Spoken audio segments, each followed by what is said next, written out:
Attention, attention. All the things you've been swooning after on the LadyGang.com, all of our clothing and beautiful merch. There's a huge warehouse sale happening right now. It's not going to last long, but go over to shop.theladygang.com and you're going to find some epic things. Like you can get a velvet dress for $39. You can get a hat for $10. The swacket is $99. Head over there. There's so much greatness. And you know what? You're welcome. This episode of Lady Gang is brought to you by Olive & June. Use oliveandjune.com/lady for 20% off your first mani system. They have everything you need for an amazing manicure at home. oliveandjune.com/lady. Do you need fuel for your body? Lucky for you, this episode of Lady Gang is brought to you by Zen B plant-fueled pasta. We are obsessed with it. They have pastas. They have 4 different types of sauces that are each rich depth of flavor, natural sweetness, and umami. Check them out because we're excited to offer our Lady Gang listeners a 20% off discount at your first purchase by going to zenb.com/lady. That's zenb.com/lady for 20% off. Well, what is this? Welcome to the Lady Gang. That's amazing. Say that again. The Lady Gang. Things are about to change around here. Each week, we catch up with Hollywood's hottest girl posse, Keltie Knight, Becca Tobin, and Jack Vanek. Hello, hello, hello. Welcome to the Lady Gang. I am Becca Tobin here with Jack Vanek and Keltie Knight. Hello. Hello. Just Googling pictures of Demi Lovato right now. Why? I'm trying to get her on this thing I'm doing, and so I'm finding out about their life now. Oh, got it. Did you remember how Kristen Davis on the new Sex and the City, the meme that went around last week, when she goes, in the words of Demi Lovato? Did you not see any of these? I haven't seen it because I'm way behind. RuPaul's Drag Race is back. I'm literally like Drag Race and Housewives of OC supporting Heather. Like I'm f***ed up. I don't have enough time in my life. Does she need to finish it? Sex and the City? I'm going to. I'm going to. I need to? No. But should you? Yes, there's a lot of viral things coming from it. But the other day, Kristen Davis was like, in the words of Demi Lovato, the way she said it was just very, it's the way that I think Gen Z looks at us millennials. Sure, and it hurt my soul. Yep. We're getting old. Mm-hmm. Getting old. All right, grannies, it's time for... Good week. Yes, it is. Bad week. Oh, no. Speaking of being old, I'm going first, and it's very quick. I have my good week. This weekend, I drank so much tequila with Chris Knight. And he didn't drink. I drank. And I was like, I'm getting even better. I'm getting wasted tonight. And I did. And on the way home, it has been so long. I can't remember the last time I this is so sad, but laughed, had a giggle, had a time where I felt like I was 17. I did not give a We were driving. We had an hour-long drive. It was at night. I'm wasted. I put on all the 90s music, speaking of being old, and we had a karaoke along. Chris Knight and I, singing top of our lungs, Dashboard, and then some Killers, and then some She's Everything You Want, She's Everything You... Vertical Horizon. I mean, we fucking went in. And I had so much... It brought me so much joy. Okay. I don't think that there's anything better in life than having a designated driver, but then being wasted, driving in the car, screaming along to music. I think that is one of the greatest joys in life. I was doing the drums, and I'm like, I felt so youthful. It was amazing. Okay, here's my bad week. Well, guys, it's happened again. I'm a terrible fucking meme. It happened the first time with the Kim Kardashian thing. Remember when I went viral because I was asking her about the wedding, and then the whole meme she about talked over you. Yeah, exactly. All right, that was amazing. It happened again. This is a few weeks ago now, but Saint Hoax, that meme Instagram, posts this meme, and it was something about Joe Biden, and he didn't realize the microphone wasn't on and said something, and then it instantly edits into my Grammy interview with Ariana Grande when she starts swearing up a storm on live television. I'm like, it's okay, and she's like, oh, I can't believe I fucking knew that.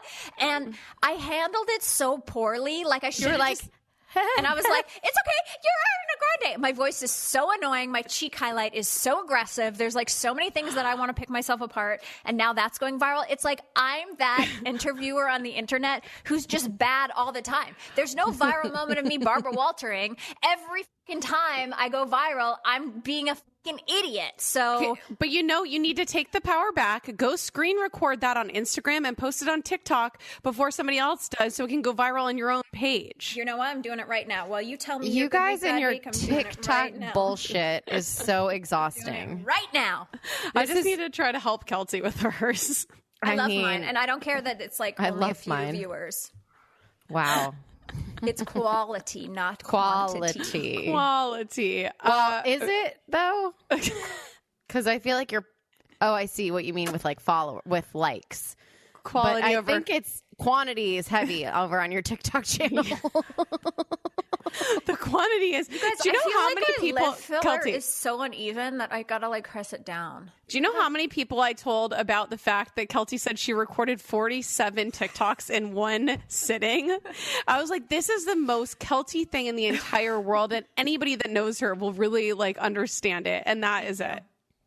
It was just like, I may start a sub podcast just talking about your TikTok pages. Are they called pages? Accounts? I don't know. I don't really know, to be honest. That alone is why I shouldn't, but I just want to talk about them all day. You know what, Becca? Start that talking about our TikTok pages. You do that. Because controversy really makes the TikToks grow. Today, I really, Jack, you were on a roll, and then today you posted something about your fiance always doing ninja moves, and you posted him doing one ninja move. That's true. I was expecting more montage. ninja moves. That's all I could catch.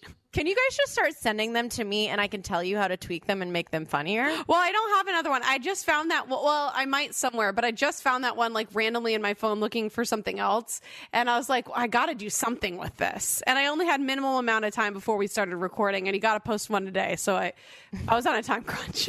You got to post one a day. Oh my God. Well, maybe what I'll gift you guys for some sort of gift, it would be this guy, Austin Conkle, who I met on the Capital One retreat. He's a viral TikTok star sensation. And recently, Keltie, didn't you give him advice? I connected you over email. Yes, we had a Zoom. Oh my God, that's incredible. But he just let me know that he got like a really big brand deal, and he's like so grateful for the advice that we've given him. And I think in return that he... I don't know what to do. I have to cough. We'll hold for your cough. Don't go dying on me. Let me mute. You're like wheezing. She needs a minute. Anyways, so that's what I'm going to gift you. He's like the. What are you gifting her? I'm going to let you. I'm going to ask him if you guys can start sending your videos to him, and he can tell you how to make them viral or better. Oh, that's great. But it's a gift. I did appreciate the advice. It should have been a montage. It should have been a montage. It's okay. It's fine. You know what? He stops once he sees me recording, and then he can feel me recording. So it's really hard to even get it in the beginning. Zach Martin, him too.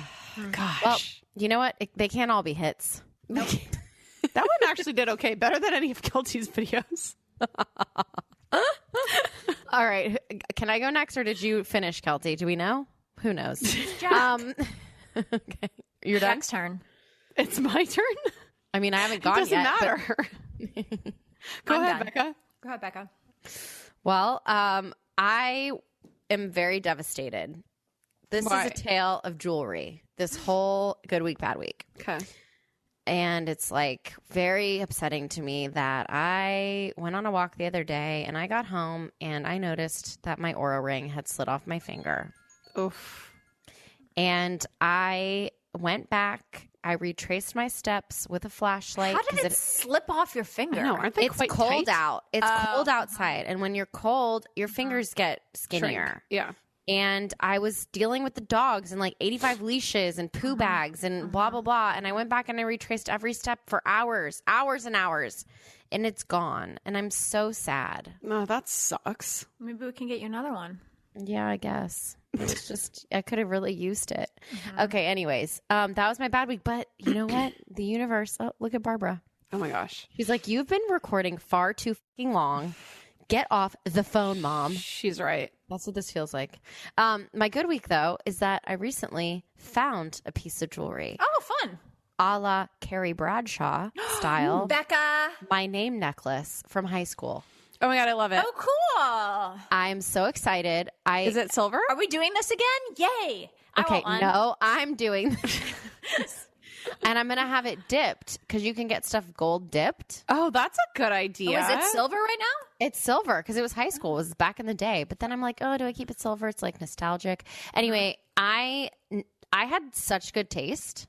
I'm just so excited for myself. I just love the fact that you can get jewelry dipped. That's so fun. Yeah, I'm excited. So, one thing is lost, one thing is found. Yeah, That's it always evens itself out. That's life. Well, are you okay, Keltie? Yeah. What are you doing? Nothing. Dealing with drama? Excited. Okay, well, I'm excited about this episode because it's about to go. Jack didn't go. I thought you talked about Jared's karate video. No, that was me. That was an offshoot tangent. Sorry. I'll just do my one K fast. type is really f***ed up today. Go ahead. Okay, my good week is I made Elder Emo Jack Vanek bracelets. Yes. And I was really nervous about putting them out. I was like, is anybody actually going to fucking buy one of these? Or is it just this like stupid idea in my head? You guys, I sold out of them in like a few hours and I made way more than I thought that I should sell anyways. So the bracelets are back. Jack Vanek bracelets are here to stay. Yep. I'm wondering, because I want to get a tent at that emo festival. I'm wondering if I need to do like elder things on the bracelets, like my back hurts or like I have IBS or like things that like we're really like dealing with. Hemorrhoids. I think you can just put your ailment on your bracelet. Because you're thinking like maybe we need a stack, right? You could give Keltie arthritis or phantom arthritis. Arthritic. Oh my God. Yeah, so I don't know. I'm putting the idea out there. So let me know everybody's thoughts in the DMs. I love this for you. I'm not going to go to the you. festival, but I'll buy a bracelet. Oh, thank you so much. You're welcome. My bad week is easy. I went to the dermatologist to get my body mapped for like moles recently.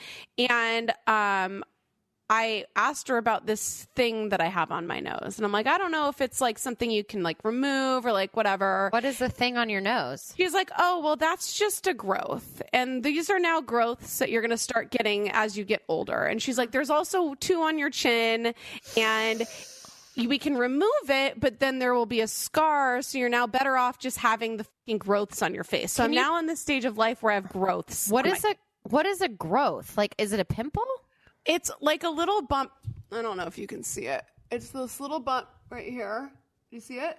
Uh-huh. I mean, barely. It's like a tiny little bump. It looks like a pimple. Like it's like a little red raised dot on my nose. I need you to get a second opinion. I need to get a second opinion too. The Go to lasers Dr. are amazing Diamond. these days. Go to Dr. Diamond. Yes. Bad? Well, don't Take a rub it. It's picture. red now. Take a picture and send it to Tammy and be like, I was told this can't be fixed, but I don't. But I know Magic Hands has different plans. Exactly. That's right. I mean, I hope so. They're I'm starting. so fucking sad about Dr. Diamond not being in the city that I'm in. Oh, I can't even get an appointment with him, so it doesn't make a difference. It's fine. You can't? What's happening? I mean, he's just so busy doing real celebrities. Well, I'm really excited for who we have coming up. This episode of LadyGang is brought to you by our friends at Olive & June. Olive & June makes the best manicure systems on the planet for at-home manis. Every Sunday night, I do my nails. Sometimes I do a red. Sometimes I do my favorite little blush like nudie color. It's so easy, and every manicure set comes with a poppy, which makes it super easy to paint with your bad hand. I've learned so much by following Olive & June's Instagram and their tutorials. Like, honestly, my manicures look like salon level at this point. And I love that you can change out the colors, and I love the shiny top coat, and I even have the pedicure set. Anyway, it's all really, really good. It's such a game changer. You can do your nails in the comfort of your home. You don't have to sit and wait in line or sit and like waste your time. You can do it while you're watching Drag Race at home. That's what I do. So I suggest getting the Olive & June Mani system with 6 polishes. It breaks down to just $2 a mani. And you know, we all used to spend $35 on one gel mani. So get on over to the HC. That's my favorite color. Get beautiful salon perfect nails at home. It's a dream come true with Olive & June. Your new nail life is here. Visit oliveandjune.com/lady for 20% off your first mani system. That's Olive, OLIVE, and AND June, JUNE.com/lady for 20% off your first mani system. This episode of Lady Gang is brought to you by Zenbee plant-fueled pasta. You guys have to try this pasta out. We love it so much. Zenbee is passionate about plant-fueled goodness and offering people a plant-based mealtime solution that is equally nutritious and delicious. One of the biggest reasons I love Zenbee is because it's made with one ingredient, whole yellow peas. And we're excited to offer our Lady Gang listeners a 20% off discount for your first purchase by going to zenbee.com/lady. It's packed with protein, non-GMO, and I love their penne. I made it for my niece when she was visiting. She had no idea that it wasn't regular pasta. That's how truly delicious it is. They also have gourmet pasta sauces, which are to die for. Let me tell you, they are out of this world. They have 4 different sauces. Each have a rich depth of flavor, natural sweetness, and umami, non-GMO, dairy-free, and gluten-free. So amazing. My favorite is sweet carrot and tomato, but they've got 3 others that are just as tasty. You have to try this pasta, and we're excited to offer our Lady Gang listeners a 20% off discount for your first purchase by going to zenbee.com/lady, zenbee.com/lady, zenb.com/lady for 20% off. Terms and conditions apply. Run, don't walk. Today's episode is brought to you by Third Love. Oh my gosh, we love Third Love over here at Lady Gang. They've been a sponsor since the very beginning. And I'm not kidding. All of my bra and underwear drawers are pretty much all Third Love stuff. And I am so stoked about it. So Third Love does comfort so you can do you. Their bras, underwear, activewear, and feel good all day wear are designed to hug better, hold stronger, and support longer. And Third Love obsesses over each stitch so you never have to think about how something feels, looks, or wears. And the 100,000 5-star reviews do not lie. We have 5-star reviews all over from Lady Gang as well. And Third Love makes it easy to find a bra that actually fits with their fitting room quiz. So you can find something that actually fits your body. I love all of their Deco Lace collection. They have the prettiest bras, but I recently got my hands on their new washable silk cami little striped outfit, and it is so cute just to wear around the home. So feeling is believing. Upgrade to everyday pieces that love your body as much as you do. Right now, you can get 20% off your first order at thirdlove.com/LadyGang. That's 20% off at thirdlove.com/LadyGang. Now back to the Lady Gang. So for some reason, when I was in school, the school board thought it was important to learn woodworking, welding, and sewing. And never did anyone think, you know what, you're really going to need adulting. And I know from being in the Lady Gang Facebook group that I am not alone. Have no fear, Lady Gang. 2022 is here, and we're teaming up with some of our favorite experts to help you through the hard shit of lady life. And today's lesson is all about taxes. Yes, I know it's not as fun as Bachelor of the Housewives, but my very own accountant, Michelle, is Hello, here. Michelle. Hi, Michelle. She's here to teach us how to make the most of our tax year, if we can write off our manicures, major deductions we're all missing, ways to save money pre-tax, how to grow a personal wealth. And she's been absolutely amazing helping me personally with my taxes and also making sure Lady Gang doesn't get audited every single year. So please welcome to the Lady Gang, the smartest woman I know, Michelle Bryar. Welcome. Thank you so much for having me. I know. She's like, oh, this office with its own door, that's a write-off. Like, are you looking in here being like, we can write off this computer, we can write off this? It's good, Iris. Come on over. Okay, so it's tax season, and we're all starting to get the paperwork in the mail. Like, what's the biggest mistake that you see that you wish you could stop everyone from doing on their taxes? So it's officially tax season. E-filing just opened on Monday. So yes, we are definitely holiday season. Unfortunately, it's over. It's tax season. So for me, the biggest mistake is just plain old avoiding taxes and not wanting to do taxes. No shit. Like, most people could think that taxes are literally going to the dentist and it's like pulling teeth. So exactly, like the dentist, the best way of handling the dentist is to go for your annual teeth cleaning and have regular checkups so that you're not hit with like root canals and cavity after cavity. So taxes are similar. You don't want to go into it being April 1st and be like, oh no, the deadline's in 2 weeks. What do I do now? So unfortunately, taxes are something that you should plan for throughout the year, because unfortunately, once it's actually tax season, it makes it harder to actually do taxes. So you want to kind of think about it during the year. The other issue is that there's not much you could do once the year end happens. So past December 31st, the only thing that you can really do to help your tax situation would be contribute to a Roth or a traditional IRA. But like once it's January 1st, you can no longer do charitable contributions. You can no longer scramble to go buy a new car, to go have a fancy meal. So it's just something that you want to think about year round. I know no one wants to think about taxes, but just really the biggest advice is to plan and not be afraid of taxes. And it's important to like have a relationship with like the person doing your taxes, because I find a lot of the time, especially during the pandemic, I've had at least 5 people come to me who literally hadn't filed taxes in 5 years. Oh my God. The reason why they actually were filing taxes was they wanted their stimulus money. Oh. The problem is when you file 5 years at a time, it takes the IRS forever to process everything. You're getting hit with late penalties and interest, and it's just not fun. You're just creating more work. So the biggest advice I could give is to not avoid it and try to like think about it throughout the year, even if it's like 5 minutes a month, and just like think about like where you're spending your money or like what deductions you can have. Obviously it depends whether or not, you know, you're self-employed or whether or not you work for a company, but just kind of think about it. And always like feel free to like reach out to your accountant or CPA and say like, hey, is there anything I can do that I can, you know, what I can do. Yeah. Okay. So one of the big things that I learned from Michelle over the years is what we call, or what I call, the pre-tax savings. And this is when she was talking about like, you can buy a car, you can get your Roth Ira, which all seems like spaghetti in a bowl. But can you explain, there's certain things that where we should be putting our money and our paychecks before we get taxed on them. And I need you to break that down, like simple, break it down, not your brain, like idiot peanut brain. Idiots, yeah. Into like what, like if you made a checklist and you're like, I want every LadyGang member to make sure they're maxing this. Can you give us those? Yeah. I mean, the biggest things in terms of like pre-tax is making sure like your health insurance premiums, if you work for, and like if you're an employee for a company, you want to make sure that your health insurance premiums are being picked up on your W-2, because that's all pre-tax. What does that mean? Pre-tax? Like picked up on your W-2? Like you want to make sure that if it's like your company is paying for your health insurance, let's say they don't cover 100% of it, they only cover 90%.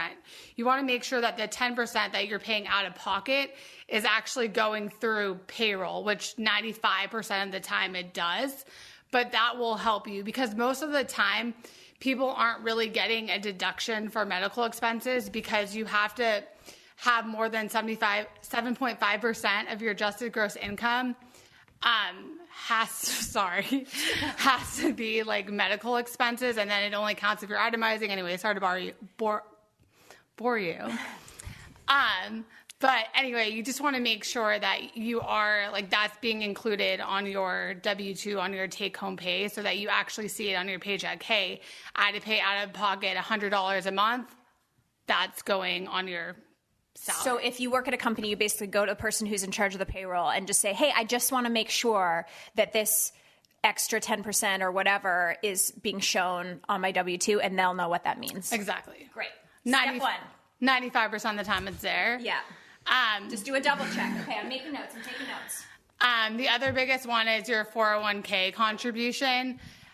You want to, especially if you work for someone and they have an employee 401k match, you definitely want to take advantage of that, because that's literally free money. Yeah. If you're trying to figure out, like how much I can contribute, a lot of the time it depends on like, hey, what can I actually afford? How low can my paycheck be where it's not going to deplete me? But most of the time, the employer match is like 3%, which you probably won't really notice. So I definitely advise you to take full advantage of your 3% match. Yeah, and this is interesting because when I was a Rocket, we had a 401k, and it was my first time. Like I always had like not real jobs, and I maxed that out at the time, and I remember being like, "Oh my god!" But it's like so much money out of my paycheck. Can you explain why that's important and like how you're going to make way more money later?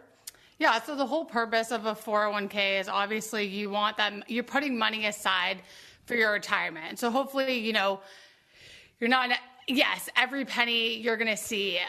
It depends on like how much money you're making, whether or not $10 is going to make a difference to you or $100 is going to make a difference to you. But by you putting even $10 a paycheck behind, the concept is by the time you retire, that money is just going to grow. And there's different ways of, looking at your 401k and figuring out, how aggressive you want to be with your funds, whether or not you want your funds going somewhere so that, you'll retire in 30 years and you'll be set for 30 years. Or if you want to be like more aggressive, but it really depends. The biggest thing is just actually contributing. You're still paying tax for Medicare and Social Security, which I think a lot of people don't realize when they're contributing to a 401k, but your savings is on a federal level. The other idea is that when you're contributing to a 401k, right now the goal is that your income, you're at a higher tax bracket than you are when you retire. Right. So right now, let's say you're in a 25% tax bracket, you're saving 25% for your 401k deduction versus when you retire and you have minimum required distributions, if you're not working and you're really just, you don't work extra money, right? Yeah, you don't work for a big corporation that's giving you a big pension plan. All you have is your required minimum distribution and Social Security. So hopefully you're at that 10 to 12 tax rate. So later on when you're pulling the money, it's much at a lower rate than it is now when you're putting in and having the tax savings.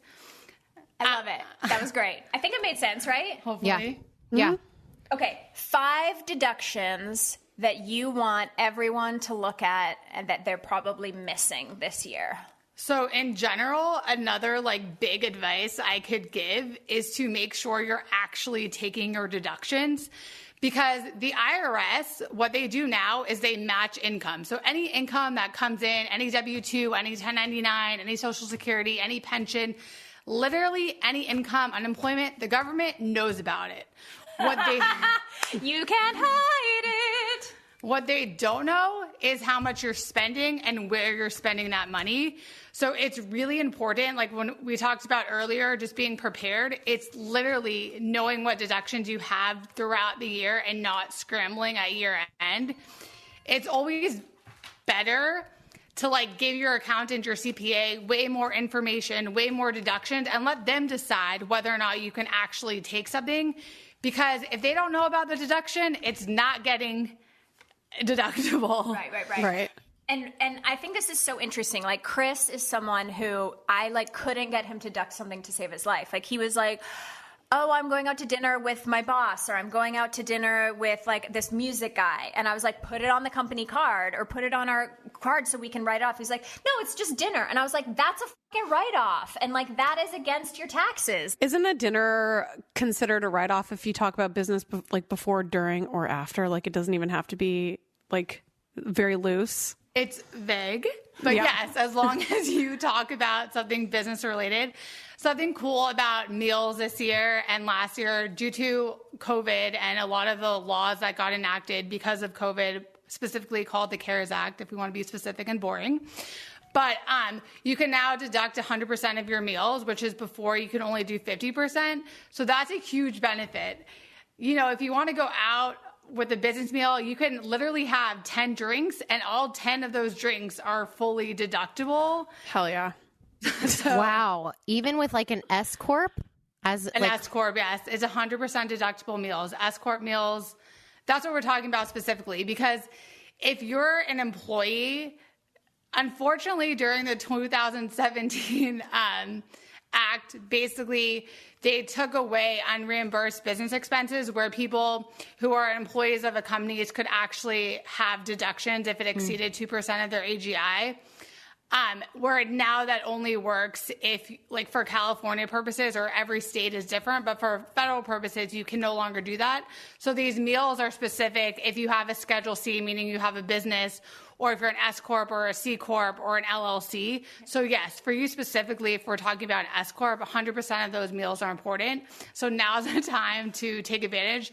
And also we want to support restaurants and, businesses that probably struggle during the pandemic. So it's a win-win situation. It helps you tax-wise and you're helping businesses as well. Wow, I learned something new already. Yep. I think this is a really important point, though, that Michelle makes, which is I like for everyone, whether you are an employee of a company or whether you have your own company, I like to assume that you're going to try to write off every dollar you spend.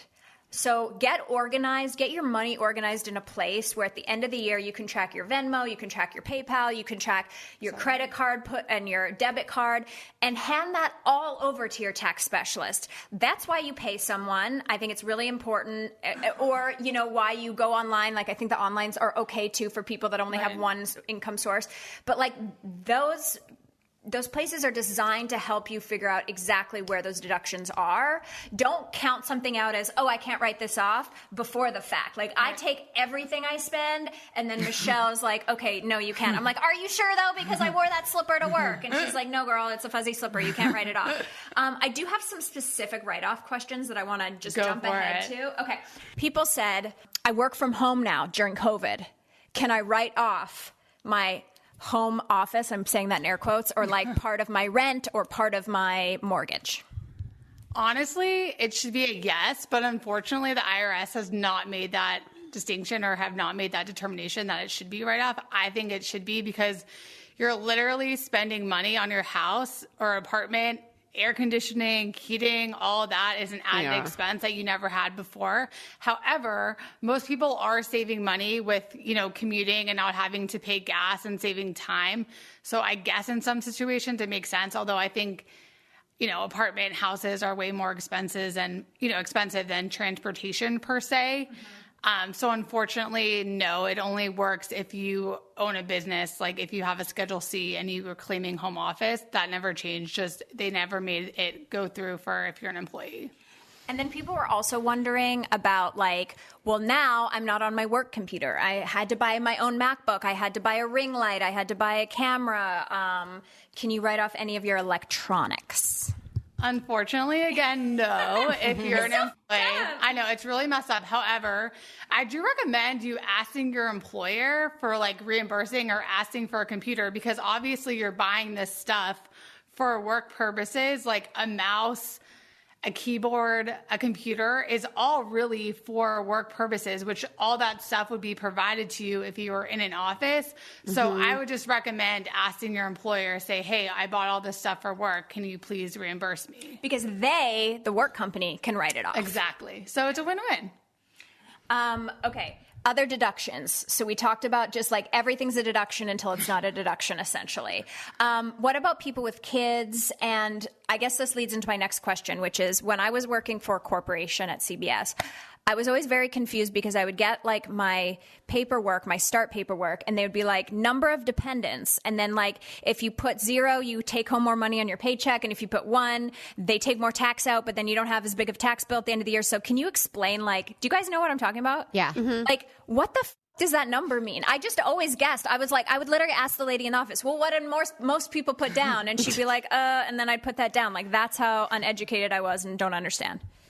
Honestly, that's a question I get all the time. They've actually updated this form a million times, but I really just recommend people to just do what they are. If you're single, just check the box that you're single. If you're married and you filed married, check the box that you're married, filing jointly.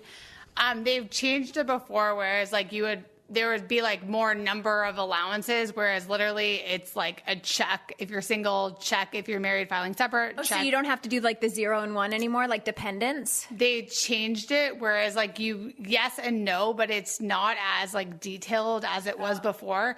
And you're really only filling it out if you have multi jobs or if you're itemizing. But a lot of people aren't even itemizing because of the new laws where you can only take $10,000 for real estate and state taxes, which made a lot of people take the standard deduction and not the itemized deduction. But to answer your question directly, I really just tell people to mark off whether or not they're single or married filing joint, and then look at a pay stub or two and see whether or not what they're withholding feels right. Because you can kind of tell off the bat, if they're withholding 10%. If you know for a fact that you're in a 30% tax bracket, then withholding 10% makes no sense. Then I would go back to HR and be hey, something's wrong.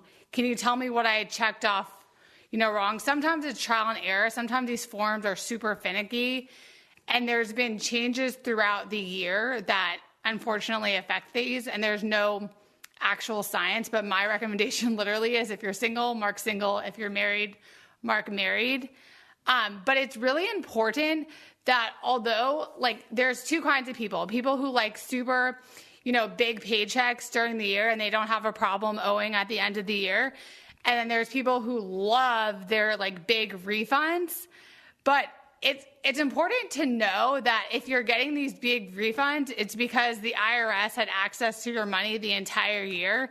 So getting a big refund isn't necessarily like the greatest thing, nor is owing tax at the end of the year, because then you're scrambling. I mean, I understand people live paycheck to paycheck and they need to pay bills, but that's kind of what I'm talking about in terms of like tax planning as well. It's if you know every year that you're owing and you're an employee, then clearly there's something wrong with the way that you filled out your forms. So I would kind of look at that as a first step of, hey, why do I owe? Why am I getting these big refunds? And then go from there.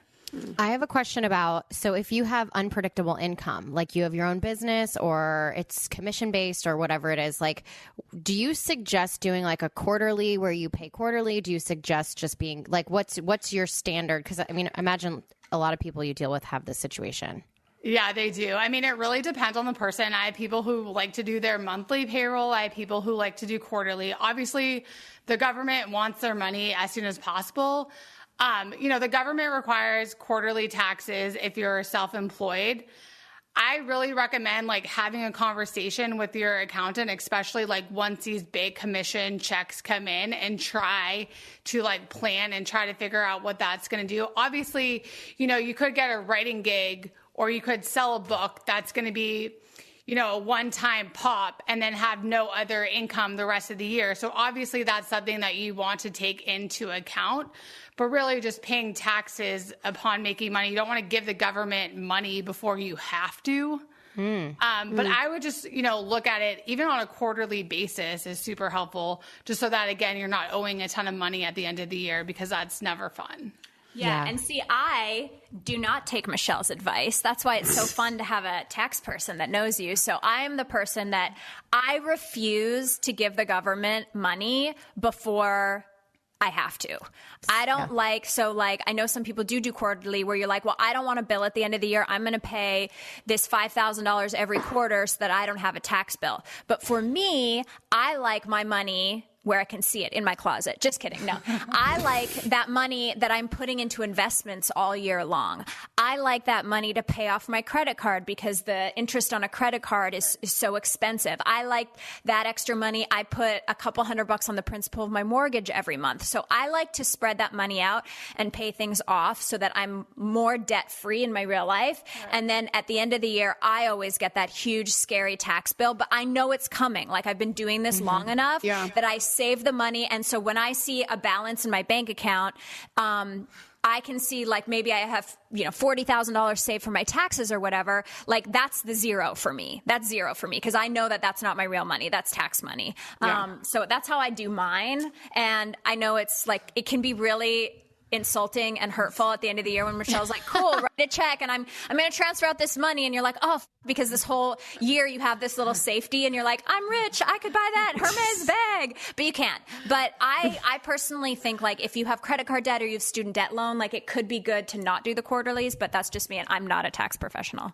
No, I mean, but you always have your money saved. Whereas like I have a lot of other people where it's like, okay, how much money do you have? And it's like, $3,000. I'm like, well, you need $200,000. Like, how is this $3,000 going to help me? Like, come on. So as long as you're like mentally preparing some way or another, then you're fine.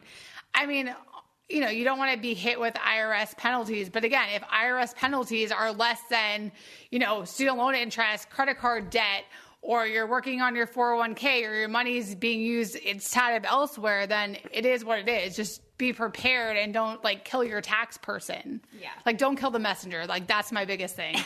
You're just trying to help. We're trying. Trying to help. I wanted to ask you, I thought this was a really good question. What if I can't pay my taxes? I have friends in my life that are like, I haven't paid my taxes in 5 years and it's scary. And you have this crazy tax bill and you just ignore it because the IRS does move slowly and it takes them a while to find you. So you feel like you got left out. But if someone literally is in dire straits, a lot of people lost their jobs during COVID. It's been a hard time. Like if they literally can't pay their taxes, what do you suggest they do? Again, tax avoidance is not a good idea because the IRS, even if they do forget about you, they will come knocking. But you can always go on an installment agreement. The IRS lets you pay off your taxes in 5 years. Their interest rates are pretty reasonable. It's not like crazy credit card interest rates. It's whatever the standard interest rates are. That's what they're charging. Yes, there are late penalties, but again, if you need the money, you need the money. You can also do an offer and compromise if you really don't have any money and there's literally no way that you can pay your taxes. Like you have zero income coming in, you have no money to your name. It's always better to like attack the situation instead of avoiding it, because again, you don't want notice after notice. That's when people get in trouble. So just calling your accountant, calling your CPA, calling someone that you trust, and try to figure out how to get, from underwater. Like, again, but installment agreements are great ideas. The IRS is beyond behind. Like this year has been beyond crazy. They're probably like a year late opening mail. It's impossible to get a hold of anyone. But do the best you can. I know it's hard. I know no one wants to sit with hold music all day. I literally spend half my day on hold music. But unfortunately, installment agreements, you can also create accounts online and try to see if you can set up an installment agreement by just going to irs.gov, creating an account and doing it that way without having to even call them. And what happens if I get an audit? Okay. The biggest advice I can say is just breathe. Just because you got an audit doesn't mean that you owe them whatever is on that audit report. The IRS, they're quote unquote humans. They are capable of making mistakes. They do send out, erroneous tax bills all the time. The reality is if you filed your taxes properly, you didn't make up deductions, you gave your accountant every deduction you have that was, legitimate, and they decided whether or not you could take something or you could not take something, you really have nothing to worry about. Yes, it's annoying. Yes, it's another thing. I don't have time.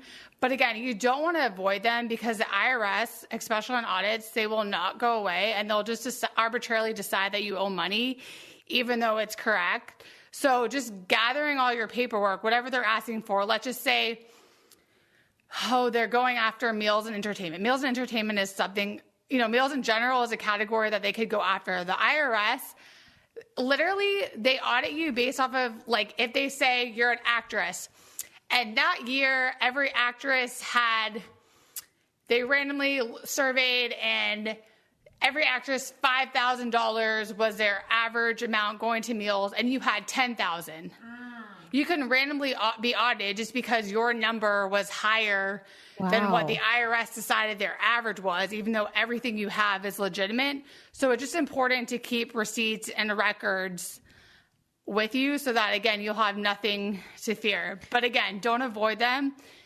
I know it's annoying. Just make sure that, again, you're prepared. You have all your paperwork. You have all your receipts. You're telling me that it's 2022.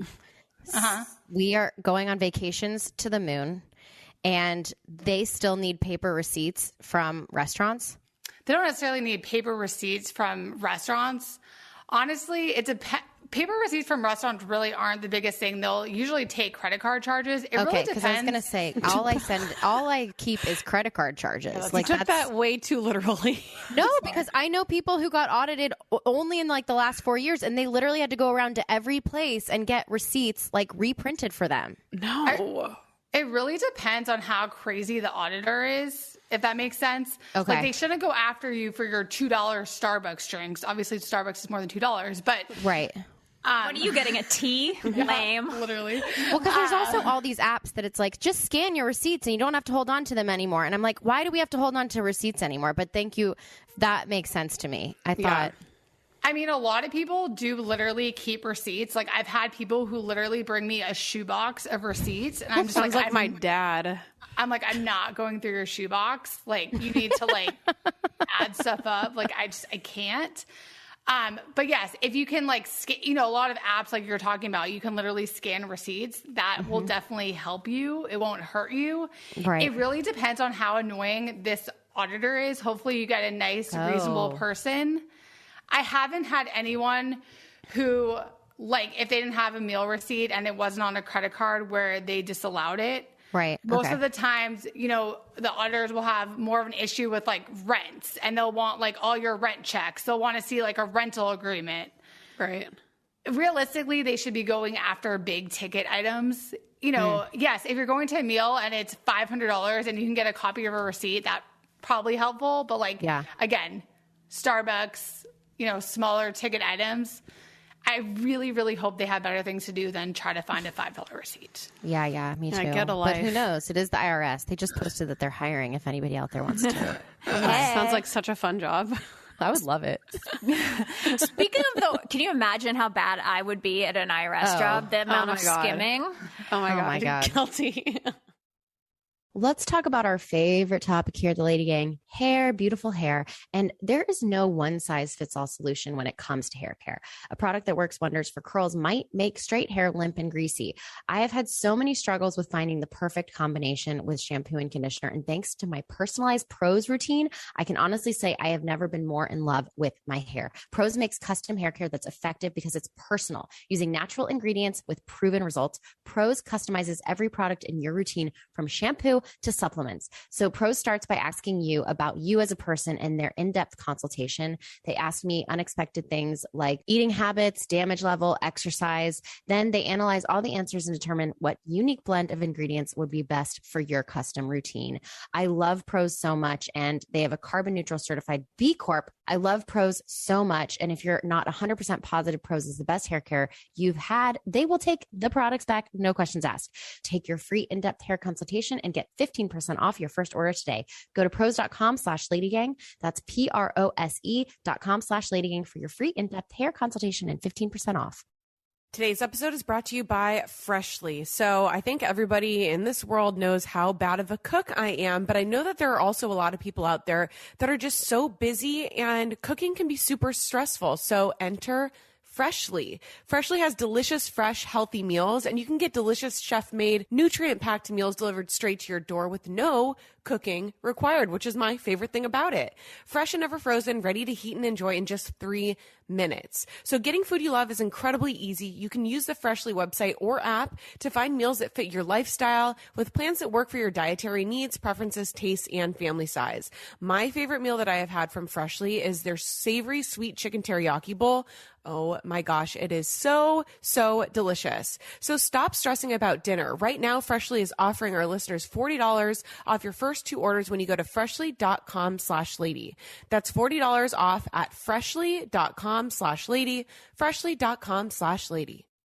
If you've ever gone to the LadyGang.com, then you've gone to a Squarespace website. I know you see the ads everywhere, but I'm here to tell you that Squarespace is the bomb. If you have a huge business, an e-commerce business, just a personal blog, maybe your family blog, maybe you're doing a wedding thing, Squarespace can help you out. Head to squarespace.com/lady for a free trial. And when you're ready to launch, use our offer code LADY to save 10% off your first purchase of a website or a domain. Some of the features that I love are the SEO features. They really kind of prompt you and help you learn how to get the most out of your website. The analytics behind the scenes of like when people are looking at the site, what words they're searching when they come to the site can help us organize things in a great way. I love the fact that you can do video blocks when you're promoting the podcast. When we promote our clothing line, we're able to use that to our advantage. There's just so many things to love. And that's why we want you to check out squarespace.com for a free trial. Head to squarespace.com/lady for a free trial. And when you're ready to launch, use our offer code LADY to save 10% off your first purchase of a website or a domain.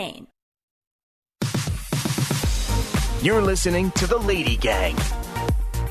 So my next question is, Michelle, you know how I organize all year long. Like I'm looking at my stack of, like, you just sent me an email and you're like, yo, where's your 1099? Like I know how I kind of organize, which is I throw everything that comes that looks like something I need for taxes into one area. Yeah. And at the end of the year, I take the stack and I hand it over to Michelle with my credit card statements. But tell us the best system like that we should be using, that you should hand over to your tax professional or have ready come tax time. Is it QuickBooks? I mean, in general, QuickBooks is a great weapon. I'm not talking about that. I'm talking about all this shit. No, but that's what my QuickBooks is all the shit that you set aside. It's all my credit card charges. It's all that. Yeah. But I have this thing that's like, hold on, I'm getting it. I have this, which is like property tax that comes in the mail. That's not on your QuickBooks. Do you have this? The ownership of new construction, this escrow certificate. Like, that's not all in my QuickBooks. Where do I do that with that? I mean, technically your payments that you're making should be in QuickBooks, but Damn, got her. I mean, the thing is, unless, you're having someone tie out your mortgage interest, most of the time that's not going to actually tie to your 1098. However, you should be keeping all your tax forms, but in general, you should just be aware of like what tax forms you're expecting. So if you work for a company and your employee, okay, how many different employers did I have that year? Like, am I looking for 4 W-2s? Am I looking for 1 W-2? If I'm, I own my own business, like, you're looking for 1099s. However, regardless of whether or not you get the 1099, it technically shouldn't matter because you should be picking up all your income anyway. So you shouldn't be like, oh, I should be getting 40 1099s. I only have 35. Again, if you own a house, you should be looking for that mortgage interest. You should be looking for your property taxes. If you, sell stocks, if you have dividends, you should be looking for your mortgage statements. In general, it's helpful, to figure out like what documents you gave to your CPA accountant, in the past. I have clients all the time coming to me saying, hey, can I have a tax organizer? Hey, what did I provide you last year? So for me, it's super easy. I can either give them a tax organizer. So all I do is fill out, okay, in 2020, my number was 10,000. In 2021, it's 11,000. Another good idea is if you don't know if you're, missing something, you moved, you had a lot going on, is to create an account again on irs.gov and see what the IRS is actually showing about you. Because again, you want to make sure that you're picking up whatever income you have. Because if you forget something, yes, if you forgot a $5 interest income, they're not going to go after you. But if you forgot about a $5,000 dividend payment or a $5,000 1099, you're going to get a tax notice for no reason. So it's important just to be on top of it. Again, like planning, knowing what to expect. Ask your accountant, hey, is there anything I had last year that I didn't have this year? The tax transcript idea or wage and income tax transcript only really helps. You got to wait till at least February, March for everything to be picked up because W-2s and 1099s, W-2s are required to be filed by the end of this month, whereas 1099s, if you have an extension next month. So really, you're not going to get an accurate idea till March. So the best bet is just to ask your accountant, like, hey, is there anything I'm missing? Or just be aware of what happened during that year. Was I unemployment? Even if I was on unemployment for like a week, you still need to know about it. Another thing that a lot of people forget about is if they had health insurance under the Affordable Care Act, meaning like the old quote unquote called Obamacare, you're getting a specific tax form, the 1095A, and that's something that a lot of people miss, which talks about your tax advances. And that's another like IRS letter in the mail that you just don't need just because you forgot about it. So that's something important. Like, hey, do I have my health insurance form? Just think about like what happened during the year. I'm making notes. Okay, I have 3 more questions and then we're done. This one's a little bit morbid, but I just was working on my will, and obviously I have no children, so there's no inheritance that people are going to pay taxes on, but we're 30s and our parents are getting older, and I just keep being bombarded by people who have lost their husbands or loved ones or parents and then are like, oh my God, they set me up to fail because I owe so much tax on it. Can you please talk about this? Because I think it's really important. And if you don't have a fucking will and you have children, get it together. I mean, that's a very, very good point in general, is to have a will. Be prepared. Unfortunately, it's very morbid, but like, you just never know. This pandemic's been absolutely crazy. But again, it's about being prepared.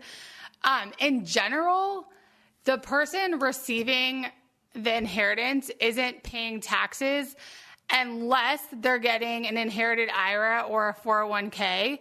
Those 2 things you're paying taxes on. You're required to, whatever amount was in the 401k or the IRA, you have to take that out over 10 years. So it's important to figure out like where you're like, try to think what's going to happen the next 10 years. You don't want to take out, money from a 401k if this is the year, you sold a pilot and you're going to make $1 million and your tax income is going to be through the roof. You want to take it out either over time to split up the tax, or in years when you think your income is going to be at a low level. What about like the capital gains? So, but you're only, okay, so if someone passes away and they're giving you like stock, right? You can basically get a step up in basis. You're basically whatever the stocks were worth on the date of death, or you can do an alternative valuation, which is 6 months later. That's what those stocks are worth. So you're only paying tax when those stocks are being sold. So let's say your grandfather bought those stocks when they were only $1,000 and now they're worth $100,000. You're not paying tax on that $99,000. You're getting it at $100,000. If you then sell it when it's $105,000, you're paying tax. It's a $5,000 gain. Does that make sense? Mm-hmm. Yeah. I mean, kind of. Yes. Okay. Next I'm leaving the hard questions that are really going to melt your brains, everyone, until the very end. So this is my second hard question. You've tried to explain this to me for a long time.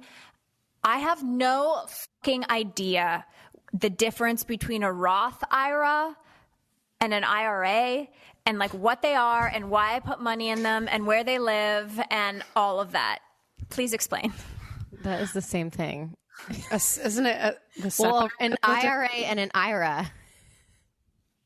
Roth. One's a Roth and one's the SEP. Right, but you're saying the IRA or IRA, you don't know. I'm saying that is the same, but a SEP or a Roth, that's the difference you want to know?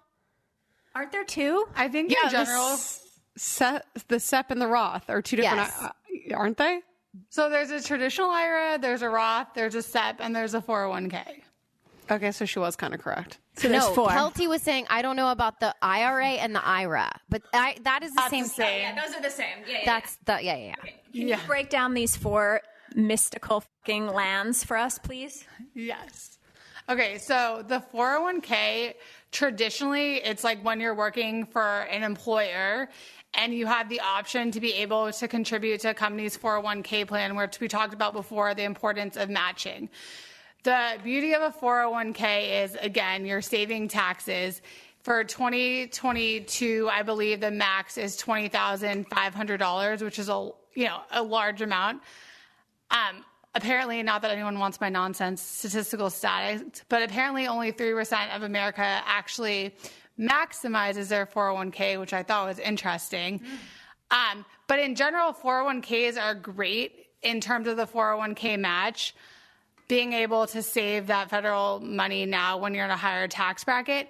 But also something that a lot of people don't know about 401ks is that if you're, God forbid, sued, they cannot go after whatever is in your 401k, whereas they can go after other forms of retirement plans, but they cannot go after that 401k, which is a huge advantage for a 401k. Just if you plan on being sued anytime soon, just fill it up. God forbid. Hopefully never. But that is something, I mean, again, hopefully never. Hopefully you don't have to ever think about that. Okay, then what's the other one?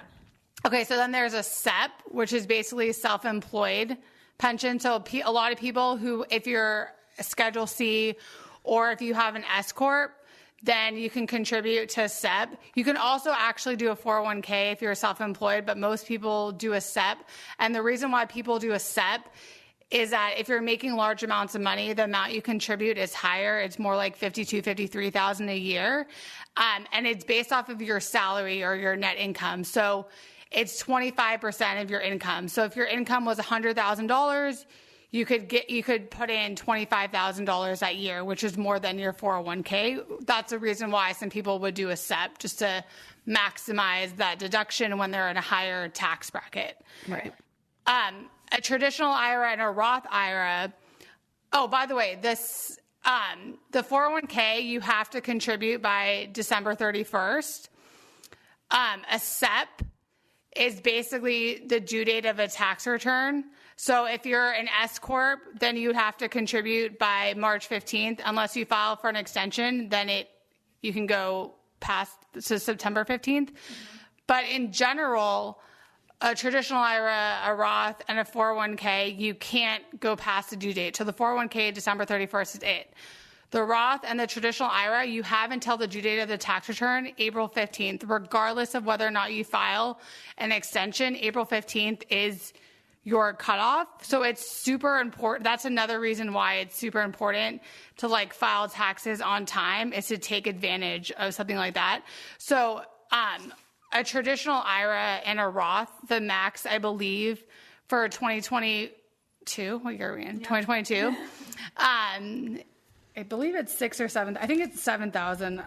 No, it's 6. I think it's 6,000. So one of them is pre-tax. One of them, so a traditional IRA basically means you're getting a tax deduction this year for it. What that means is you're getting the deduction now, but when the money grows, it's like a 401k. You have to pay taxes on that money when you retire. Again, the goal is you hope that you'll be in a lower tax rate later. Right. Whereas a Roth IRA, you're not getting a deduction now, but when the money grows and you take it out later, you're not paying tax on that. Oh, okay. So say I have $10,000 and I put in my Roth IRA right now. I'm going to pay my 20% tax or whatever on it. So I only, like, I've paid tax on that money already, right? Like, essentially, so I put $10,000 in, and then when it grows to $100,000 and I take it out, I don't have to pay tax on that money. Correct. So basically your $6,000 is your max. Yeah. So you're not getting a deduction for it. You're paying your normal taxes that you normally pay. So yes, if you're in, I don't know what tax bracket you just said, 20% bracket, you're paying your normal bracket, you're not getting a deduction now. But when the money grows later on, you're not paying taxes on it. The other advantage of that is that you do not have to take a required minimum distribution on that money. And as long as you have that money in the account for more than 5 years, you can actually take money out. Whereas if you have a traditional IRA, you can't take out money without a penalty until you're 59 and a half. I know, guys, this was a lot. My very last question is, during tax season, and we've had sponsors on the podcast that are, some of the at-home tax programs. I think that can be great. And then I also think having a you in my life is amazing. So can you just explain, if you're this type of person, you could definitely get away with doing your taxes on your own. If you have any of these things, you seek a professional. I think in general, it just depends on the person. I personally have used at-home software just if I'm helping my friends. And I honestly get frustrated with them because they ask too many questions. Whereas when I'm using my own software, I just know where to go. But if you're just having a W-2, most of the time you could just do it yourself. It's more of like when you have a business and you have a lot of expenses, or if you have stock sales and there's a lot going on, you just want to make sure that everything's captured. Mm-hmm. But also if you're audit worried, which you shouldn't be, a fun fact, IRS audit rates are way down because they don't have staff. Not that anyone should do anything illegal, but in general. Ooh, a little inside baseball. Watch out, restaurants. I'm coming for you. I'm not saying you should do anything crazy, but it really depends. I mean, I think it's important sometimes to have a relationship with your accountant or CPA, just so that, if you do, God forbid, get audited or you do get a notice, that you have someone on your back, that you have someone that will pick up the phone for you. I don't know how it works with these at-home systems. I know that there's a way that you can check a box and pay another $10 to have IRS representation, but I just don't know how, specifically how that works. Yes, you could probably do taxes yourself. Yes, they've tried to simplify things. It really depends. Listen, this was a lot of information, but this was a really important episode. I hope that everyone is thinking about how they can take care of their finances and their taxes this tax season. If you're interested in having Michelle do your taxes or have any questions, I am. She has a website, BryarAccounting.wordpress.com. It's BRYAR. BRYAR accounting.wordpress.com, and we'll post it on the Instagram. Michelle, thanks for coming. Thank you so much. I have about 400. Now I know the difference between my IRAs. We will see you next Tuesday. See you next Tuesday. Thanks for listening. The Lady Gang is produced by Alex Ingber, Steve Delameter, and Jared Monaco. Make sure you subscribe, rate, and review our podcast. And if you love it, share it with your friends on social media. Oh my God, I just listened to Lady Gang. This episode's so great. Swipe up to listen. And if you really want to, which we know you do, please follow us on social at Keltie, at Becca, at Jack Vanek, and at The Lady Gang. Sign up for our newsletter at theladygang.com and join our secret Facebook group. It's super fun. See you next Tuesday.